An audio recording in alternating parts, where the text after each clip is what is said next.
കഴിഞ്ഞ കുറച്ച് മാസങ്ങൾക്ക് മുമ്പേ മാലിക്കും സനയും തമ്മിലുള്ള പ്രണയത്തെക്കുറിച്ച് നേരത്തെ തന്നെ പല റിപ്പോർട്ടുകളും പുറത്തു വന്നിരുന്നു. പക്ഷേ അന്ന് ഇരുവരും ഇവയെല്ലാം നിഷേധിക്കുകയും ചെയ്തിരുന്നു. എന്നാൽ ഈ അഭ്യൂഹങ്ങളെല്ലാം ശരിവെച്ചുകൊണ്ടാണ് മാലിക്കും സനയും ഇപ്പോൾ ഔദ്യോഗികമായി ഒന്നിച്ചിരിക്കുന്നത്. അപ്പോൾ ആരാണ് മാലിക്കിന്റെ മനസ്സ് കീഴടക്കിയ ഈ സന ജാവേദ് എന്ന് നോക്കുമ്പോൾ ഉറുദു ടെലിവിഷനിൽ ആരാധകർക്ക് ഏറെ പ്രിയങ്കരിയായ നടിമാരിൽ ഒരാളും അവതാരകയുമാണ് സന ജാവേദ്. മോഡലിംഗിലൂടെയാണ് അവരുടെ കരിയർ തുടങ്ങിയത്.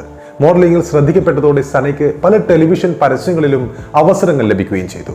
തുടർന്നായിരുന്നു ടെലിവിഷൻ സീരിയലുകളിലൂടെ അഭിനയ രംഗത്തേക്കുള്ള അവരുടെ വരവ്. 2012 ഇറങ്ങിയ മേരാ പെഹല പ്യാർ എന്ന പരമ്പരയിൽ സപ്പോർട്ടിംഗ് റോളിലൂടെയായിരുന്നു സനയുടെ അഭിനയത്തിലേക്കുള്ള അരങ്ങേറ്റം. അവരുടെ അഭിനയ ജീവിതത്തിലെ ടേണിംഗ് പോയിന്റ് സംഭവിച്ചത് 2016 ഹം ടിവിയുടെ റൊമാൻറ്റിക് ഡ്രാമയായ സറ യാദ്കർ എന്ന പരമ്പരയിൽ ഒരു നെഗറ്റീവ് റോളിൽ സന അഭിനയിച്ചിരുന്നു, തിളങ്ങിയിരുന്നു.